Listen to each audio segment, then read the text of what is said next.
अस्सलाम वालेकुम। आज की वीडियो में हम एंटी एरिथमिक ड्रग्स की बात करेंगे। अब हम सबसे पहले जो है इनकी क्लासिफिकेशन पढ़ लेते हैं। इसकी ये क्लासिफिकेशन है, ये आपको याद करनी होगी। तेरा class 1, class 2, class 3, class 4 and some other anti arrhythmic drugs, इसकी यही क्लासिफिकेशन है। इसमें याद रखना होगा कि क्लास 1 वाले सोडियम चैनल ब्लॉकर्स होते हैं, क्लास 2 वाले beta blockers, class 3 potassium channel blockers and class 4 calcium channel blockers. And just like I said from previous videos के हमको जो फिजियोलॉजी है उसकी बेहतर नॉलेज होनी चाहिए, क्योंकि इसमें हम जो पूरा ये टॉपिक है इसमें मेन चीज़ जो हमारी होगी वो होगी कि कार्डिक मसल के अंदर एक्शन पोटेंशियल कैसा होता है। क्योंकि जो हमने जितनी भी क्लासेस की बात की, sodium channel blockers, calcium channel blockers या पोटेशियम चैनल ब्लॉकर्स, तो ये सारे डिफरेंट फेजेस पे ऐड करेंगे, जिसकी वजह से डिफरेंट फेजेस को की जो वो होगी प्रोलॉन्गेशन, जो डिफरेंट फेजेस का जो टाइम पीरियड होगा उसको बढ़ाएंगे और उसकी प्रोलॉन्गेशन करेंगे। तो एंटी एरिथमिक ड्रग्स की बात करें, एरिथमिक से यानी कि जो एरिथमियास को स्टॉप करें। अब एरिथमियास यूजली दो वजह से कॉज होता है। जो कॉज ऑफ एरिथमियास हैं, या तो एबेरेशंस को जा गई हो इम्पल्स की जनरेशन में, मतलब अब नॉर्मल ऑटोमेटिसिटी हो गई हो। कहीं क्या कहते हैं, हमें नॉर्मल जो वो होती है ऑटोमेटिसिटी और जो नॉर्मल कंडक्शन होती है, हमें पता है कि साइनोइडल नोड से एट्रियोवेंट्रिकुलर नोड एंड वहाँ से फिर जो कंडक्शन है पूरी वो बंडल ऑफ फिस्कस सुपरकंजी फाइबर्स एंड आपकी वेंट्रिकल्स फिर को वो कॉन्ट्रैक्ट कराती है। एंड वी ऑल्सो नो कि जो हार्ट मसल्स हैं वो उनके पास वो स्पॉन्टेनियसली हमेशा कॉन्ट्रैक्ट कर ही रहे होते हैं। जो कार्डिक मसल्स होते हैं, कार्डिक मसल्स कभी लाइक प्रॉपर रेस्ट नहीं लेते जिस तरह स्केलेटल मसल्स रेस्ट लेते हैं। तो कॉज ऑफ एरिथमियास एक तो है कि एबेरेशन इन इम्पल्स जनरेशन, जिसको हम नॉर्मल ऑटोमेटिसिटी कहते हैं, और दूसरा है डिफेक्ट इन इम्पल्स कंडक्शन। अब इसी को थोड़ा और इन्होंने क्या कहते हैं आगे वो डिटेल में बताया कि नॉर्मल ऑटोमेटिसिटी क्या है। कि बेसिकली हमें पता है कि जो साइनोइडल नोड है it shows a faster rate of discharge than other pacemaker cells, और if the cardiac sites other than sinoidal node showed enhanced automaticity they may generate competing stimuli. कि क्या मतलब है कि अगर साइनोइडल नोड के बजाय किसी और जगह से, मतलब एट्रियोवेंट्रिकुलर नोड से ज़्यादा क्या कहते हैं कंडक्शंस आने लग जाएं, या किसी और एक्टोपिक साइट से आपकी क्या कहते हैं कंडक्शंस आने लग जाएं जो साइनोइडल नोड की कंडक्शन से ज़्यादा हों, तो ऐसा हो सकता है कि आपकी हार्ट में इरेगुलर हार्ट बीट्स आपकी होंगी, जिसको वजह से आपको एरिथमिया हो जाएगा। तो डिफरेंट तरह के होते हैं, हम इनकी भी बाद में बात करेंगे कि कराते क्या हैं। ये जो डिफरेंट चैनल ब्लॉकर्स होते हैं, और ये जो डिफरेंट चैनल ब्लॉकर्स होते हैं इनको ट्रीट करने के लिए दिए जाते हैं। और अभी क्या कहते हैं, एक जो लास्ट है वो जो सेकंड का कॉज था वो था एबनॉर्मेलिटीज इन इम्पल्स कंडक्शन। एबनॉर्मेलिटीज उन्होंने ये दिखाई हुई बेसिकली हमें पता है कि यूनि डायरेक्शनली एक कंडक्शन की फ्लो होती है। कि नॉर्मल वेंट्रिकल में दिखाया हुआ है कि इस तरह नर्व इम्पल्स आई और इस तरह दो पाथवेज में चली गई। अब एक फिनोमेना होता है जिसको हम कहते हैं यूनि डायरेक्शनल ब्लॉक। वो होता क्यों है? वो होता इसलिए कि लेट सपोज यहाँ पर उन्होंने दिखाया हुआ है कि यहाँ पे एक ब्लॉक आया हुआ है। अब इसकी वजह से होगा कि इम्पल्स यहाँ से आई, इधर से तो नॉर्मल चली गई, अब इसको यहाँ जाना है, तो इसको यहाँ जाने के लिए पहले यहाँ से ब्लॉक गई, तो इसने किया क्या, री एंट्री की के पहले रेट्रोग्रेड रिवर्स डायरेक्शन में गई, रिवर्स डायरेक्शन में जाके दोबारा आई और फिर यहाँ से आगे गई। तो एक तरफ से इसकी वजह से इरेगुलर हार्ट बीट आपकी क्या कहते हैं इरेगुलर या एक्स्ट्रा हार्ट बीट प्रोड्यूस हुई होगी, क्योंकि ये री एंट्री हुई है। और इस ये बेसिकली एबनॉर्मेलिटी, और ये abnormalities can be due to any क्या कहते हैं रीजंस के, अगर क्या कहते हैं कोई मायोकार्डियल डैमेज हो गया या कोई भी क्या कहते हैं ऐसी कंडीशन हो गया हो, या कोई वैसी कंडीशन हो गई हो जिसकी वजह से क्या कहते हैं कहीं पे ब्लॉकेज आते, सॉरी सॉरी मेरे दिमाग में कंडीशंस आ रही नहीं, लेकिन उस वजह से क्या कहते हैं आपकी जो होगी वो नर्व इम्पल्स होगी वो री एंटर करेगी, और री एंटर होने की वजह से भी आपको क्या कहते हैं एरिथमियास हो सकते हैं।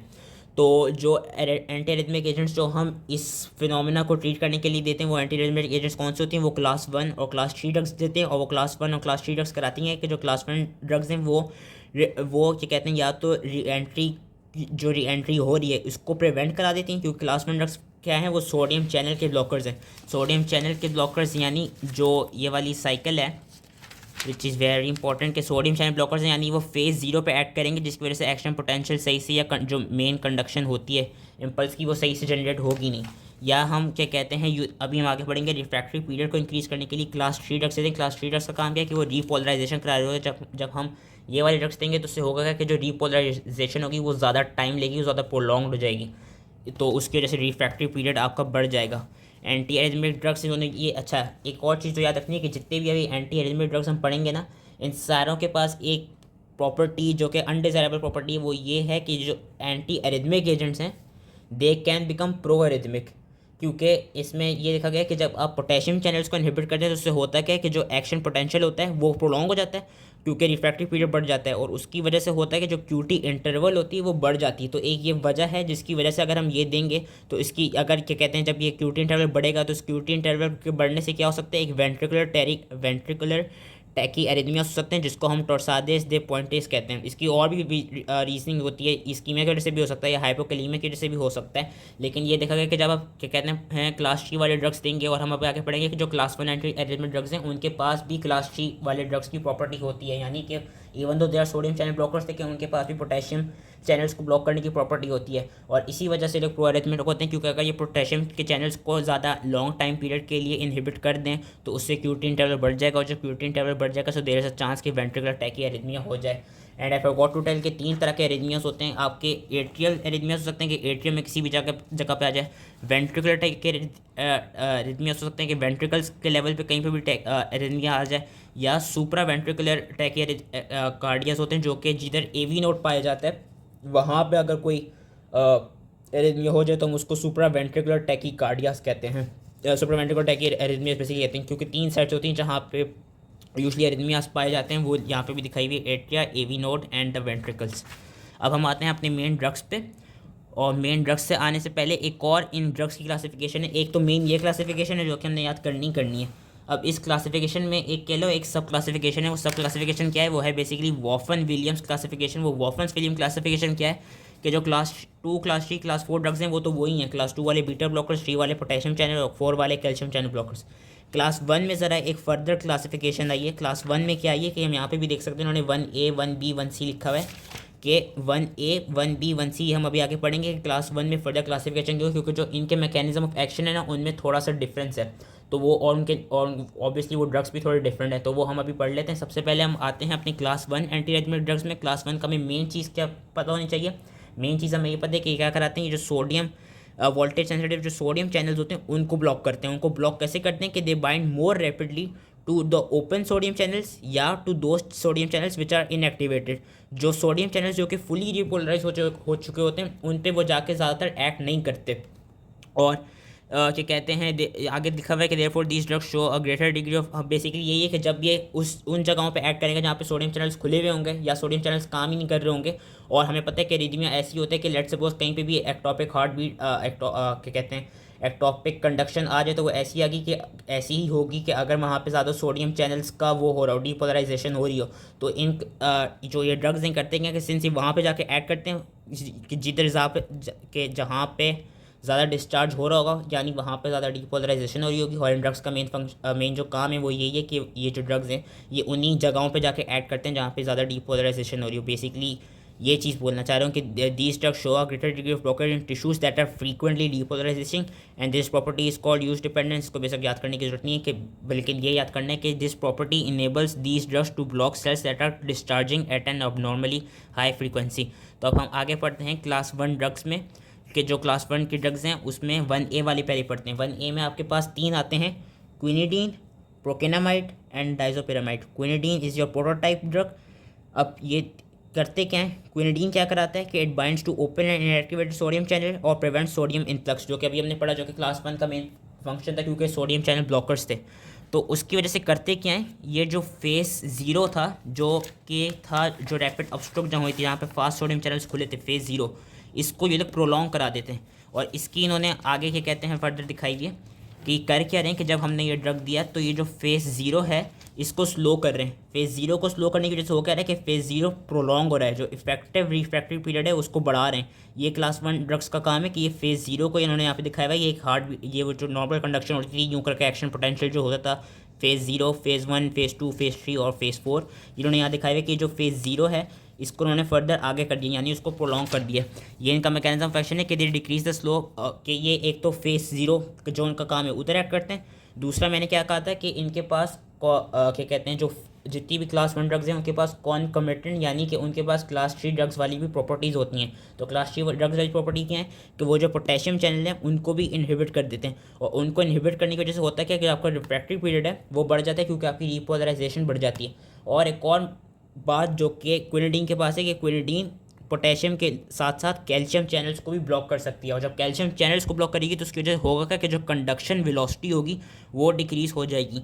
और एक और प्रॉपर्टी जो कि सिर्फ क्विनिडीन के पास है, क्विनिडीन के पास अल्फा एड्रीनर्जिक यानी ये अल्फा ब्लॉकर के तौर पे भी अल्फा ब्लॉकिंग एक्टिविटी भी क्विनिडीन के पास है।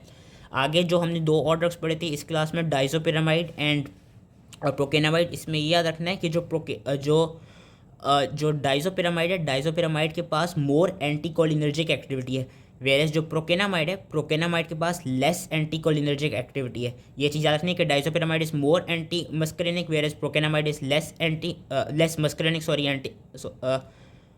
जो डाइज़ोपिरामाइड है उसके पास बेसिकली याद रखना है कि उसके पास मोर एंटीकोलिनर्जिक एक्टिविटी है, वेरेस जो प्रोकेनामाइड है उसका याद रखना है कि उसके पास लेस एंटीकोलिनर्जिक एक्टिविटी है। और प्रोकेनामाइड और डाइज़ोपिरामाइड इन दोनों में से किसी के पास भी अल्फा ब्लॉकिंग एक्टिविटी नहीं होती, वो सिर्फ क्विनिडीन के पास होती है।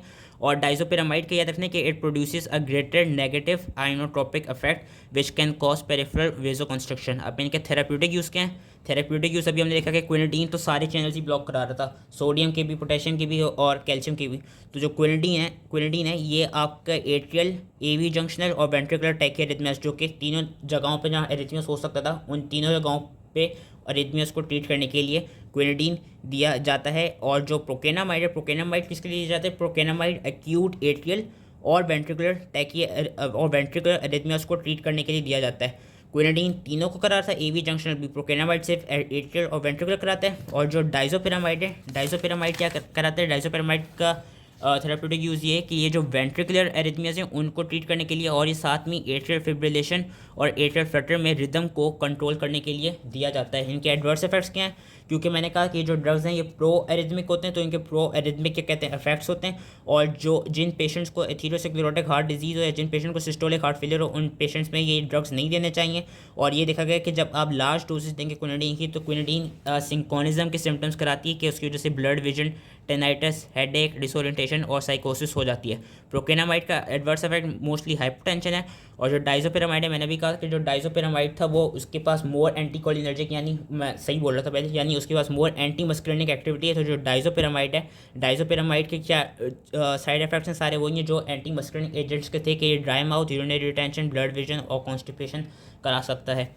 अब हम आते हैं क्लास 1B। अभी हम क्लास 1 की बात कर रहे हैं। 1 में हम पहले हमने 1A पढ़ी, अब हम 1B पढ़ रहे हैं। 1B में क्या है? 1B में 2 ड्रग्स आते हैं, लिडोकेन और मैक्सिलिटीन।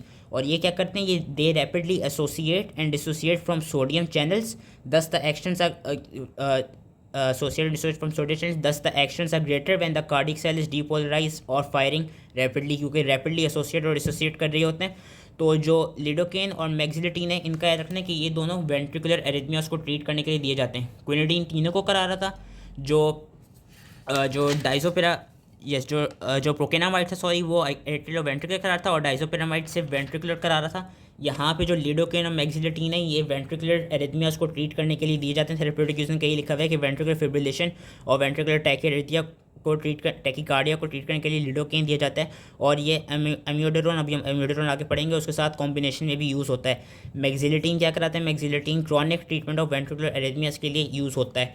एडवर्स इफेक्ट क्या है? एडवर्स इफेक्ट लिडोकेन के ये हैं कि लिडोकेन का याद रखना है, this can be asked in MCQ. Lidocaine का वाइड थेरेप्यूटिक इंडेक्स है, वेयरएज मैक्सिलिटीन का नैरो थेरेप्यूटिक इंडेक्स है। मैक्सिलिटीन के तो सिर्फ 3 ही साइड इफेक्ट्स हैं, nausea, vomiting, dyspepsia, whereas lidocaine के CNS इफेक्ट्स हैं, जिसमें आ जाता है निस्टैग्मस, जो कि अर्ली इंडिकेटर है टॉक्सिसिटी का। ड्राउजीनेस आ जाती है, स्लर्ड स्पीच आ जाती है, paresthesia, agitation, confusion and convulsion आ जाते हैं। This was all class 1B। अब हम आते हैं क्लास 1C ड्रग्स पे। क्लास 1C ड्रग्स में कौन आते हैं? वो उसमें आपके आ जाते हैं, इसमें आपके मैंने क्या कहते हैं, सॉरी मैंने इसका मैकेनिज्म ऑफ एक्शन तो बताया नहीं। जो क्लास 1B एंटीडिप्रेसेंट ड्रग्स है इनका मैकेनिज्म ऑफ एक्शन ये है कि ये क्या कराते हैं, ये जो फेज 3 है जो कि रिपोलराइजेशन वाला फेज़ है उसको ये शॉर्टन कर देते हैं। उसको शॉर्टन करने की वजह से होता क्या है कि जो ड्यूरेशन ऑफ एक्शन पोटेंशियल होती है वो डिक्रीज़ कर जाती है। यहाँ पे ये दिखाया हुआ उन्होंने कि जो फेज़ 3 है, ये जब हमने ड्रग दिया, ड्रग देने से फेज़ 3 शॉर्टन हो गया। शॉर्टन होने की वजह से जो एक्शन पोटेंशियल था वो कम हो गया, और एक्शन पोटेंशियल कम होने की वजह से जो क्या कहते हैं एक इफेक्टिव रिफ्रैक्टिव पीरियड जो है वो कम हो गया। अब हम आते हैं क्लास 1C पे। क्लास 1C वाले क्या है? ये हैं फ्लेकेनिड एंड प्रोपाफिनोन। दे स्लो इनकी ये ड्रग्स क्या कराते हैं कि they slowly dissociate from resting sodium channels, इनके पास negative inotropic and proarrhythmic effects हैं। और ये क्या कहते हैं, जिन पेशेंट्स को लेफ्ट वेंट्रिकुलर हाइपरट्रॉफी हो, हार्ट फेलियर हो या एथेरोस्क्लेरोटिक हार्ट डिजीज़ हो, उन पेशेंट्स में नहीं देनी चाहिए। इनका मैकेनिज्म ऑफ एक्शन क्या है? सबसे पहले हम फ्लेकेनिड की बात करते हैं। जो फ्लेकेनिड है ये क्या कराता है, ये जो फेज़ 0 है उसको सप्रेस कर देता है। जो हमने क्लास 1A पढ़ी थी, 1A क्या कर रहे थे, जो फेज़ 0 थे उसको स्लो कर रहे थे, उसको स्लो डाउन कर रहे थे, सप्रेस पूरा नहीं कर रहे थे। जो क्लास 1C है इसमें जो फ्लैकेनाइड जो है ये क्या करा रहा है, जो फेज़ 0 है इसको कम्प्लीटली सप्रेस कर रहा है। जब इसको कम्प्लीटली सप्रेस कर रहा है उसकी वजह से हो क्या रहा है, there is marked slowing of conduction in all cardiac tissues, और ऑटोमेटिसिटी भी रिड्यूस हो रही है क्योंकि जो आपका थ्रेशोल्ड पोटेंशियल है वो इंक्रीज़ कर रहा है। और फ्लैकेनाइड क्या करा रहे हैं, मैंने क्या कहा था कि जो क्लास 1 वाले ड्रग्स हैं उनके पास क्लास 3 वाली प्रॉपर्टी होगी कि ये पोटेशियम चैनल्स को ब्लॉक कर देगा। पोटेशियम चैनल से ब्लॉक होंगे तो उसकी वजह से जो आपकी एक्शन पोटेंशियल की जो ड्यूरेशन है वो इंक्रीज़ कर जाएगी, और जब वो इंक्रीज़ कर जाएगी तो उससे क्या होगा, उससे आपका रिफ्रैक्टिव पीरियड बढ़ जाएगा। प्रोपाफिनोन का क्या है कि प्रोपाफिनोन का यही फंक्शन है जो फ्लैकेनाइड का था, सिर्फ प्रोपाफिनोन में डिफरेंस है कि प्रोपाफिनोन आपकी पोटेशियम चैनल्स को ब्लॉक नहीं करता, only flecainide blocks your potassium channel. Therapeutic use क्या है, थेराप्यूटिक यूज़ ये है कि जो फ्लैकेनाइड है ये usually sinus rhythm, atrial Flutter और एट्रियल फिब्रिलेशन के पेशेंट्स में साइनस रिदम को मेंटेन करने के लिए दिया जाता है। और जो प्रोपाफिनोन है, प्रोपाफिनोन यूजली एट्रियल एरिथमियास जो होते हैं उनको ट्रीट करने के लिए दिया जाता है। उसके साथ यह देखा गया है कि जो जिन पेशेंट्स में एट्रियल फिब्रिलेशन और पैरोक्सिस्मल सुप्रावेंट्रिकुलर टैकीकार्डिया हो उनमें क्या कहते हैं ये साइनस रिदम को कंट्रोल करने के लिए और पैरोक्सिस्मल सुप्रावेंट्रिकुलर टैकीकार्डिया में एज अ प्रोफाइलैक्टिकली भी दिया जाता है। एडवर्स इफेक्ट्स फ्लैकेनाइड के क्या हैं, ब्लड विजन, डिजीनेस, नोजिया, और प्रोपाफिनोन के हैं ब्रोंकोस्पाज्म। जब इसका ब्रोंकोस्पाज्म है साइड इफेक्ट, तो वी नो कि this type of drug should not be given to those patients who have symptoms of asthma. That was all class 1 ABC. Now we come to class 2। Class 2 बहुत आसान है। ये वाले क्या हैं, ये हैं आपके बीटा ब्लॉकर्स, और ये क्या कराते हैं, ये जो फेज़ 4 पे जो डीपोलराइजेशन हो रही होती है स्लो एंड स्टडीली, जिसकी इन्होंने फिगर यहाँ दी भी नहीं है, बेसिकली हमें पता है कि स्पॉन्टेनियस डीपोलराइजेशन हो जाती है कार्डिक सेल्स में। ये जो फेज़ 4 हो रहा है बेसिकली इसको स्लो डाउन कर देते हैं जो आपके बीटा ब्लॉकर्स होते हैं। इसमें आपके मेनली दो मोस्ट इंपॉर्टेंट है, मेट्रोप्रोलोल एंड एजमोलोल। तो ये क्या कराते हैं, जब ये फेज़ 4 को डिमिनिश कर देते हैं उसकी वजह से it depresses automaticity, it prolongs AV conduction, it decreases heart rate and also decreases contractility. They are useful in treating tachyarrhythmias cause by increase sympathetic activity, और सिंपैथेटिक एक्टिविटी जब आ गई तो इसलिए हमने बीटा ब्लॉकर्स दिए। और ये क्या कराते हैं, ये एट्रियल फ्लटर, एट्रियल फिब्रिलेशन और एवी नोडल रीइंट्रांट टैकीकार्डिया जो इसको भी ट्रीट करने के लिए दिए जाते हैं। मेट्रोप्रोलोल मेन है, मेट्रोप्रोलोल ज़्यादा से दिया जाता है इन सब कंडीशन को ट्रीट करने के लिए। एजमोलोल है, एजमोलोल का याद रखना है कि ये शॉर्ट और फास्ट एक्टिंग है, ये सिर्फ एक्यूट एरिथमियास को ट्रीट करने के लिए दिया जाता है जो ड्यूरिंग सर्जरी या ड्यूरिंग इमरजेंसी सिचुएशंस में आपके कहते हैं आपके पास आ जाते हैं। Those acute arrhythmias which happen during surgery या which happen during emergency situations, उसमें एस्मोलोल दिया जाता है, और उसका जो साइड इफेक्ट्स हैं इनके ब्रेडिकार्डिया, हाइपोटेंशन और फटीग हैं। और मैंने इसका ऐसे याद रखना है कि एस्मोलोल में ई आर है, और जो इमरजेंसी सिचुएशन है वहाँ पे भी ई आर है, तो इसे याद रखना है कि एस्मोलोल इमरजेंसी सिचुएशन में दिया जाता है, वरना मेट्रोप्रोलोल देते हैं और इनसे ये सारी कंडीशन ट्रीट होती हैं। That was class 2। अब क्लास 2 के बाद आते हैं हम क्लास 3। क्लास 3 वाले क्या हैं, देस आर दोज ड्रग्स जो कि ब्लॉक्स पोटेशियम चैनल्स। अभी हमने पीछे जितने क्लास 1 वालों की भी बात की उनमें भी हमने देखा कि काफ़ी ऐसे ड्रग्स थे जिनके पास क्लास 3 लाइक एक्टिविटी थी कि दे ब्लॉक पोटेशियम चैनल। जब पोटेशियम चैनल ब्लॉक होंगे तो रिपोलराइजेशन नहीं हो पाएगी, जो पोटेशियम चैनल से वो आउटर जा नहीं पाएंगे। जब रिपोलराइजेशन नहीं हो पाएगी तो उस वजह से एक्शन पोटेंशियल भी बढ़ेगा, और एक्शन पोटेंशियल जब बढ़ेगा तो उसकी वजह से आपका जो रिफ्रैक्टिव पीरियड है वो भी बढ़ जाएगा। अब इसमें आपके काफ़ी सारे आते हैं। सबसे पहले हम बात करते हैं एमियोडेरोन की। एमियोडेरोन क्या है, एमियोडेरोन एक कॉम्प्लेक्स सा बेसिकली ड्रग है, क्योंकि इसके पास सिर्फ क्लास 3 नहीं, इसके पास ऐसी एक्टिविटीज़ हैं कि इसके पास क्लास 1, क्लास 2, क्लास 3, क्लास 4 इन सारे ड्रग्स की एक्टिविटीज़ हैं, मतलब इन सारों की तरह का मैकेनिज्म ऑफ एक्शन है। और उसके पास अल्फा ब्लॉकिंग एक्टिविटीज़ भी हैं। और इसका थेरेप्यूटिक यूज़ क्या है कि it is effective in treatment of severe refractory supraventricular and ventricular tachyarrhythmias and it's a mainstay of therapy for rhythm management of atrial fibrillation और फ्लटर। एडवर्स इफेक्ट्स इसके काफ़ी क्या कहते हैं, एक तरफ से काफ़ी टॉक्सिक्स हैं कि इसके एडवर्स इफेक्ट्स में pulmonary fibrosis, neuropathy, hepatotoxicity, corneal deposits, optic neuritis, blue grey skin discolouration और हाइपरथायरॉयडिज्म हो जाता है। हाइपरथायरॉयडिज्म इसलिए हो सकता है इस ड्रग की वजह से क्योंकि इस ड्रग के पास आयोडीन की मायोटीज़ होती हैं। आगे आपके पास आता है ड्रोनिड्रोन। ड्रोनिड्रोन की क्या खास बात है कि dronedarone is less lipophilic and it has shorter half life compare to amiodarone. इसका वही मैकेनिज्म ऑफ एक्शन है कि पोटेशियम चैनल का ब्लॉकर है, जिसकी वजह से रिपोलराइजेशन नहीं होगी, रिपोलराइजेशन ज़्यादा प्रोलॉन्ग होगी, जिसकी वजह से एक्शन पोटेंशियल बढ़ेगा एंड आपका रिफ्रैक्टिव पीरियड बढ़ेगा। और इसका ये कि इसका ये याद रखना है कि जो ड्रोनिड्रोन है it is contra integrated in those patients with symptomatic heart failure और परमानेंट एट्रियल फिब्रिलेशन, और इट इज़ जो इसका जो therapeutic use it's use to maintain sinus rhythm in atrial fibrillation और फ्लटर। फिर आपका आता है sotalol. Sotalol is basically non select अच्छा, सोतालोल में दो आइसोमर्स हैं इसके, एक एल और एक डी। जो एल सोतालोल है उसके पास क्या है, उसके पास बीटा ब्लॉकिंग एक्टिविटी है, वो बीटा ब्लॉकर है। और जो डी सोतालोल है, डी सोतालोल के पास मेन क्लास 3 आगे कहते हैं एंटी एरिथमिक एक्शन है।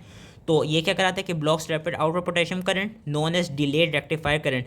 इसकी वजह से क्या होगा, रिपोलराइजेशन बढ़ेगी, एक्शन पोटेंशियल बढ़ेगा, जिसकी वजह से इफेक्टिव रिफ्रैक्टिव पीरियड बढ़ जाएगा। और इसका थेराप्यूटिक यूज के use for maintenance of sinus rhythm in patients with atrial fibrillation, atrial flutter, refractive paroxysmal supraventricular tachycardia and in treatment of ventricular arrhythmias. और जो एल सोटालोल था उसके पास बीटा ब्लॉकिंग एक्टिविटी थी। तो वो जो एल सोटालोल है वो यूजली क्या कहते हैं, जिन पेशेंट्स में लेफ्ट वेंट्रिकुलर हाइपरट्रॉफी हुई हो या जिन पेशेंट को एथेरोस्क्लेरोटिक हार्ट डिजीज़ हो, उन पेशेंट में हम क्या कहते हैं एल सोतालोल देते हैं। और जो dofetilide, next drug is dofetilide. Dofetilide क्या है, it is also pure potassium channel blocker, first line anti arrhythmic agent है in patients with persistent atrial fibrillation and heart failure और इन दोस्त विद कोरोनरी आर्टरी डिजीज़। उसके बाद एक आइब्यूटिलाइट आ जाता है, लेकिन आइब्यूटिलाइट इतना इंपॉर्टेंट नहीं, इसका भी यही चीज़ याद रखनी है कि पोटेशियम चैनल ब्लॉकर है। क्लास 3 में बेसिकली मेन चीज़ जो याद रखनी है वो याद रखनी है कि they are potassium channel blockers. जब ये पोटेशियम चैनल ब्लॉकर्स हैं तो क्या करा रहे हैं, जो फेज 3 है रीपोलराइजेशन वाला फेज, उसको प्रोलॉन्ग कर रहे हैं। उसको प्रोलॉन्ग करने की वजह से हो क्या रहा है, एक्शन पोटेंशियल बढ़ रहा है। एक्शन पोटेंशियल के बढ़ने की वजह से क्या हो रहा है कि जो इफेक्टिव रिफ्रैक्टिव पीरियड है वो बढ़ रहा है। बस ये चीज़ आपने याद रखनी है, यही इन सबका मेन मैकेनिज्म ऑफ एक्शन है। और इन सबका जो थेराप्यूटिक यूज़ है क्लास 3 वालों का वो मेनली यही है कि they are use to maintain sinus rhythm in different types of arrhythmia, जिस तरह एट्रियल फ्लटर हो गई, एट्रियल फिब्रिलेशन हो गई, या सुप्रावेंट्रिकुलर टैकी अरिथमिया हो गया। उसके बाद आपके पास आ जाते हैं class 4 anti arrhythmic drugs. Class 4 वाले कौन से थे, कैल्शियम चैनल ब्लॉकर्स, ये हमने पिछली वीडियो में पढ़ी भी थी। वेरापेमिल, डिलिटेज़ेम, ये ज़्यादा डिटेल में नहीं जाऊँगा। इसका हमने पढ़ा था कि वेरापेमिल और डिलिटेज़ेम जो हैं वो क्या कराते हैं कि जो कैल्शियम चैनल्स हैं उन पे जाके एक्ट करेंगे, और ये दोनों स्मूथ मसल और कार्डिक मसल दोनों के कैल्शियम चैनल्स में जा सकते हैं, वहाँ पे उनको ब्लॉक करेंगे। उनको ब्लॉक करने की वजह से होगा कि जो कैल्शियम आयंस होंगे वो इन्वर्ट आ नहीं पाएंगे। जब कैल्शियम आयंस इन्वर्ट आ नहीं पाएंगे तो उसकी वजह से होगा क्या कि जो वो होगी बेसिक के इसकी वजह से होगा क्या कि they decrease the inward current carried by calcium, they prevent repolarization and drug dissociation, कि ये they result in decrease rate of phase 4 spontaneous depolarization, जो फेज 4 स्पॉन्टेनियस वाली हो रही थी। और इसमें ये कि they also slow conduction in tissue direct pattern of calcium current, ठीक है। इसका थेराप्यूटिक यूज़ ये है कि they more effective against atrial than against ventricular arrhythmia, they are useful in treating reentrant supraventricular tachycardia and reducing ventricular death and atrial flutter and fibrillation. और common adverse effect इसके ही हैं bradycardia, hypotension और peripheral oedema. फिर कुछ other anti arrhythmic agents आ जाते हैं, जिसमें है डिगॉक्सिन। डिगॉक्सिन क्या था वो भी हमने आई बिलीव पिछली वीडियो में पढ़ी लिया था कि जो सोडियम पोटेशियम एटीपीज फॉर्म है उसको इनहिबिट कर देता है। उसको इनहिबिट कर दी वजह से हो क्या रहा है कि जो आपका रिफ्रैक्टिव पीरियड है वो शॉर्ट हो जाएगा, और जो इफेक्टिव रिफ्रैक्टिव पीरियड है वो क्या कहते हैं बढ़ जाएगा। उसकी वजह से जो कंडक्शन वेलोसिटी होगी वो डिमिनिश हो जाएगी। So it is use to control ventricular response rate in atrial fibrillation and flutter. इसका बस ये याद रखना है कि इट कॉजेस कि ये टॉक्सिक कॉन्सेंट्रेशन में एक्टोपिक वेंट्रिकुलर बीट्स करा सकते हैं, विच में रिजल्ट इन वेंट्रिकुलर टैकीकार्डिया या फिब्रिलेशन। और उसकी जो टॉक्सिक कंडीशन थी वो हमने हार्ट फेलियर में पढ़ी थी कि 0.5 टू जो नॉर्मल थी मैंने पढ़ी थी 0.5 टू 0.8 नैनोग्राम पर मिलीलीटर थी। टॉक्सिक ऑब्वियसली से ज़्यादा होगी, और जो टॉक्सिक वाली उसमें ये कहते हैं एक्टोपिक वेंट्रिकुलर बीट्स करा सकता है। उसके बाद आपका आ जाता है एडिनोसिन। एडिनोसिन का क्या काम है कि ये बेसिकली न्यूक्लियोसाइड, ये नेचुरली आपकी बॉडी में होता भी है कि ये क्या कराता है कि हाई डोजेस में it decreases conduction velocity, prolongs refractive period and decreases automaticity in AV node. इसके साइड इफेक्ट्स क्या हैं, फ्लशिंग, चेस्ट पेन, हाइपोटेंशन। इसका बस एक जो मेन साइड इफेक्ट है वो ये कि इसकी extremely short duration of action है, यानी इसकी extremely short duration of action around 10 to 15 seconds है। वो क्यों है, it is due to rapid uptake by erythrocyte and endothelial cells. फिर आपके दो और आ जाते हैं रेनिलाजीन और मैग्नीशियम सल्फेट। रेनिलाजीन हम नेक्स्ट वीडियो में पढ़ेंगे जो कि एंटी एंजाइनल ड्रग्स की होगी। तो इसकी क्या कहते हैं, इसका बस साइड इफेक्ट याद रखना डिजीनेस कॉन्स्टिपेशन है, और इसमें यह है कि it's an anti anginal drug with anti arrhythmic properties similar to amiodarone, और इसका main effect is to shorten depolarization, decrease action potential duration similar to mexiletine and used to treat refractory atrial ventricular arrhythmias, और ये हम आगे की video में भी थोड़ा और डिटेल में पढ़ लेंगे। Lastly magnesium sulphate. Magnesium basically important क्यों है कि जो मैग्नीशियम है it is necessary for transport of all these ions, जो कि एक हार्ट के एक्शन पोटेंशियल में यूज़ हो रहे थे। तो ये कराता क्या है कि जब हम magnesium sulphate it slows the rate of sinoidal node impulse formation and prolongs conduction time along the myocardial tissues, and is also a drug of choice for treating the potentially fatal arrhythmia torsades de pointes and digoxin induced arrhythmia. So that was it. I hope ये chapter easily समझ में आ गया। उसमें बस main classification याद रखनी है, और क्या कहते हैं जो कार्डिक जो एक्शन पोटेंशियल एक हार्ट सेल का एक क्या कहते हैं कार्डिक सेल का, वो हमें इसमें सही से अगर पता हो जाए तो ये वाले जो ड्रग्स का मैकेनिज्म ऑफ एक्शन है वो ईजिली समझ में आ जाएगा। And thank you.